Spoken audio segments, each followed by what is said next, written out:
பார்வையை இழந்தா கனவுகளையும் இழக்க வேண்டுமா அப்படின்ற கேள்விக்கு ராஜினி கோபாலகிருஷ்ணன் அவங்க வாழ்க்கை மூலியமாவே அதுக்கு பதில் அளிச்சிருக்காங்க. இவங்க பார்ன் விஷுவலி இம்பேர்ட் எல்லாம் கிடையாது. கோல்டு வந்து அவங்களுக்கு பென்சிலின் மருந்து கொடுத்ததுனால அந்த அலர்ஜினால அவங்களுடைய கண் பார்வையானது போயிருக்கு. 18 வயசுலலாம் அவங்களுடைய ஒரு கண்ணுல இருக்கும் பார்வை முழுசா போயிருக்கு. ஆனா அதுதான் ஃபுல் ஸ்டாப் அப்படின்னு ராஜினி நிறுத்தல. பிகாம் முடிச்சுட்டு சார்ட்டர்ட் அக்கவுண்டன்ட் ஆகணும் அப்படின்றத எய்மை வச்சு சிஏ படிக்க ஆரம்பிச்சாங்க. 1993ல அவங்களுடைய 2 கண்ணில் இருக்கும் பார்வையும் போயிடுது. இதனால அவங்க 7 வருஷம் பிரேக் எடுக்க வேண்டிய சூழல் வந்து அவங்களுக்கு ஏற்படுது. 2002ல அவங்களுடைய சிஏ ட்ரீமை அவங்க திருப்பி கையில எடுக்கிறாங்க.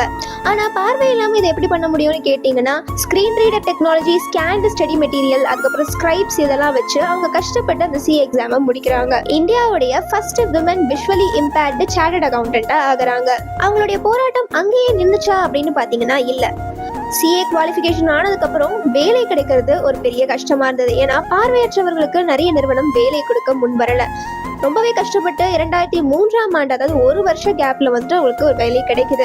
சமூகத்துக்காக ஏதாவது செய்யணும் அப்படின்ற ஊக்கத்தோட என்ஜிஓல ஜாயின் பண்றாங்க. அவங்களுடைய பணியை இன்றும் தொடங்கிட்டு இருக்காங்க.